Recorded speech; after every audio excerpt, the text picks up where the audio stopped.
നബിയോട് അള്ളാഹു പറഞ്ഞ് മുൻകടന്നതും വരാനിരിക്കുന്നതുമായ സകല പാപങ്ങളും അങ്ങേക്ക് പുറത്തു തന്നിരിക്കുന്നു നബി. എന്നിട്ട് പറയാ, എന്നോട് കരുണ കാണിക്കണേ അള്ളാഹുവേ.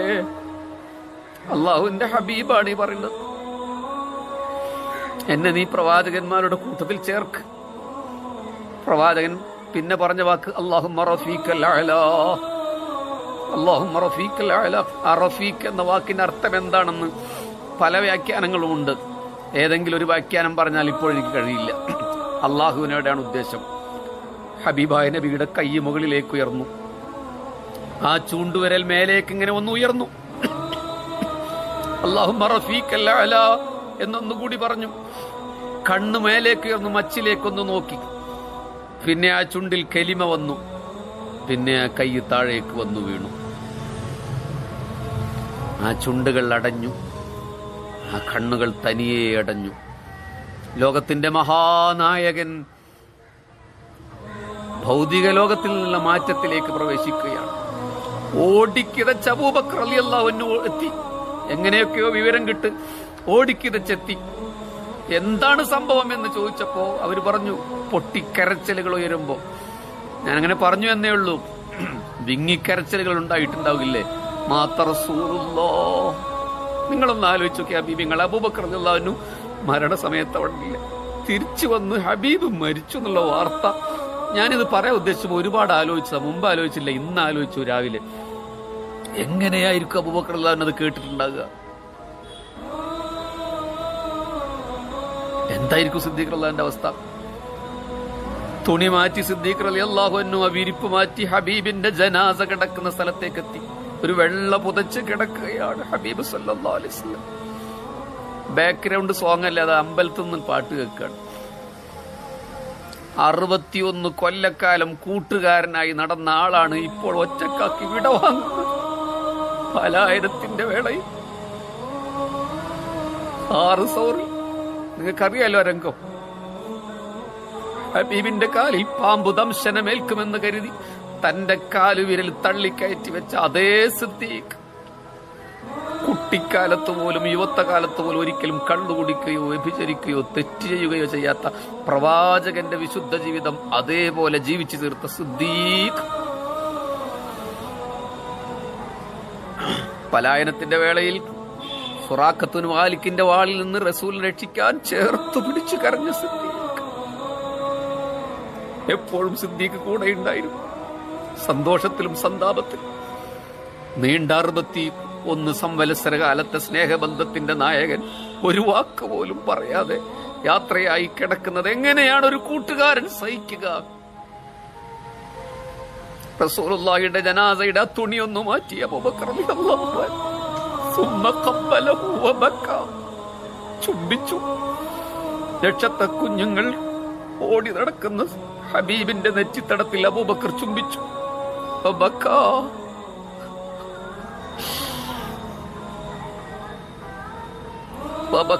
അബൂബക്കർ റളിയല്ലാഹു അൻഹു കരഞ്ഞു, ചുംബിച്ചു കരഞ്ഞു. എനിക്ക് സഹിക്കാൻ പറ്റുന്നില്ല സഹോദരങ്ങളെ. എങ്ങനെയാണ് സിദ്ദീഖ് റളിയല്ലാഹു അൻഹു ആ രംഗം തീർത്തിട്ടുണ്ടാകുക? വദമഅത് ഐനാ, 2 കണ്ണുകളും നിറഞ്ഞു തുളുമ്പിയ അബൂബക്കറിന്റെ. എന്തായിരിക്കും വൈകാരികമായ രംഗം? മറ്റൊരാളെ പോലും പോലെ അല്ല അബൂബക്കർ റളിയല്ലാഹു അൻഹു.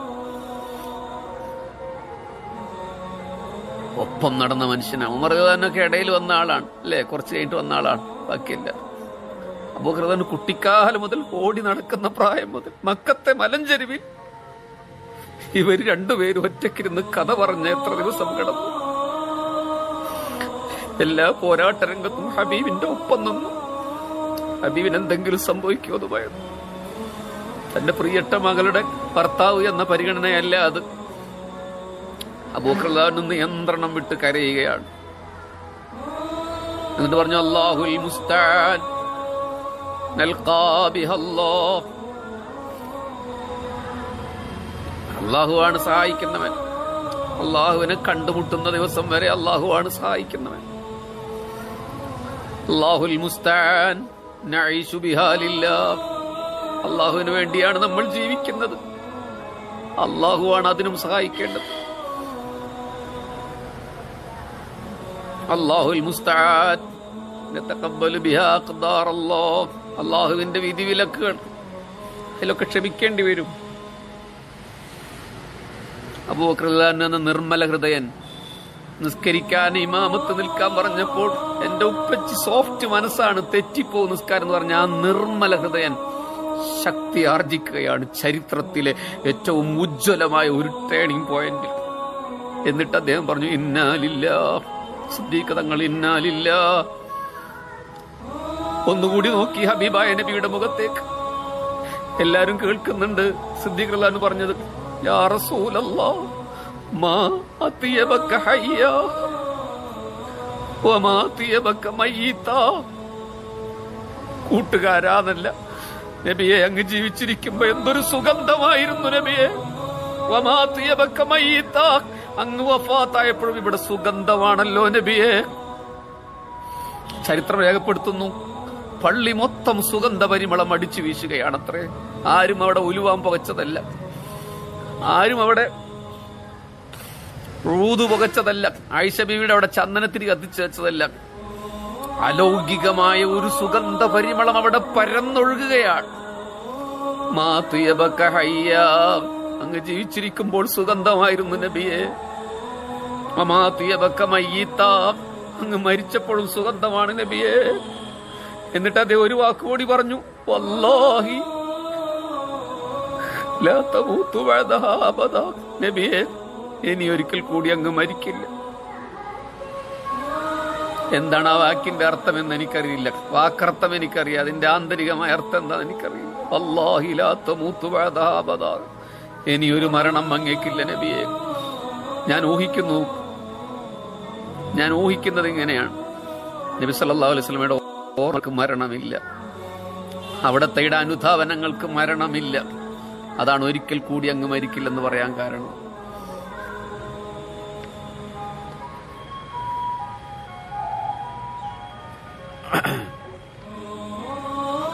അബൂബക്കർ റളിയല്ലാഹു അൻഹു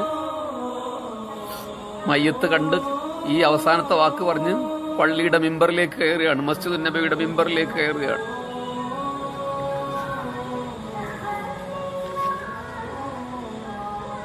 അവിടെ ഉമർ റളിയല്ലാഹു അൻഹു ബഹളം വെക്കുന്നുണ്ട്. ഇതാ തൊട്ടടുത്ത് കാണുന്നില്ലേ നിങ്ങൾ, സഹാബത്ത് ഓടി വരുന്നുണ്ട്. ആരാണ് യാത്രയായിരിക്കുന്നത്?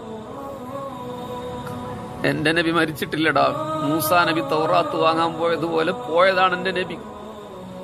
പള്ളിയുടെ മിമ്പറിൽ കയറി അബൂബക്കർ റളിയല്ലാഹു അൻഹു പറഞ്ഞു, ഉമർ ഇരിക്കവിടെ. അങ്ങനെ ഒരിക്കലും അബൂബക്കർ റളിയല്ലാഹു അൻഹു പറഞ്ഞിട്ടില്ല ഉമറിനോട്. ആ വാക്കിന്റെ ഗൗരവത്തിൽ ഉമർ അടങ്ങിയിരുന്നു. ഒരായത്തോതിയില്ലേ,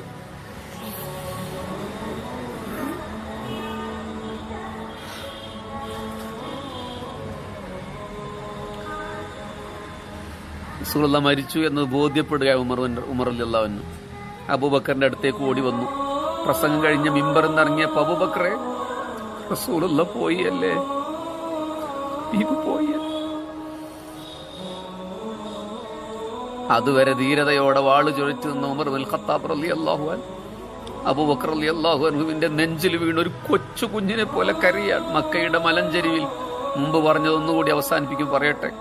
കാലിൽ ചെരുപ്പിടാതെ, ചുണ്ടിൽ ചൂളം വിളിയുമായി, കയ്യിൽ ചാട്ടവാറുമായി, കൊമ്പം മീശയുമായി, ചപ്രച്ച തലമുടിയുമായി, ചോരച്ച കണ്ണുകളുമായി മക്കയുടെ കുബൈസ് മലയുടെ താഴ്വരങ്ങളിലൂടെ ആട്ടിൻപറ്റങ്ങൾക്ക് പിറകിലൂടെ നടന്ന ആ ഖത്താബിന്റെ മകൻ ധീരനായ ഫാറൂഖ് ഉമർ കുഞ്ഞിനെ പോലെ വിതുമ്പിയിട്ട് നമ്മുടെ റസൂലുള്ളാഹി പോയി അല്ലേ അബൂബക്കറേ. പിന്നെ ഓടി റസൂലുള്ളാഹിന്റെ ജനാസ കിടക്കുന്നിടത്ത് രണ്ടാമത്തെ തവണ കാണാൻ.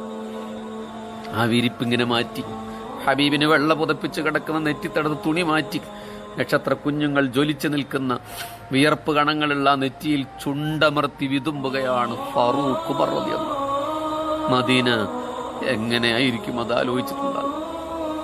എത്ര നൂറ്റാണ്ടുകളാണ് കടന്നുപോയത്, 1400 വർഷം. ആ വിയോഗത്തിന്റെ 14 നൂറ്റാണ്ടുകൾ പിന്നിട്ടിട്ട് പോലും എന്തൊരു ആർദ്രസാന്ദ്രമായ പ്രണയമാണ് ഹബീബിനോടുള്ളത്.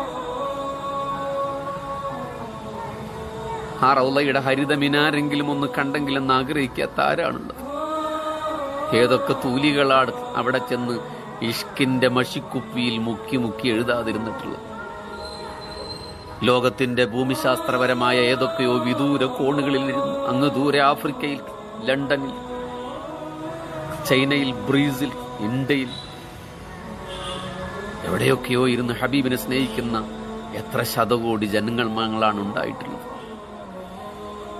സമയകാലങ്ങളുടെ ഓരോ നിമിഷങ്ങളിലും ഓർക്കപ്പെടുന്ന ഒരു നായകൻ മുഹമ്മദ് മുസ്തഫ സല്ലല്ലാഹു അലൈഹി വസല്ലം.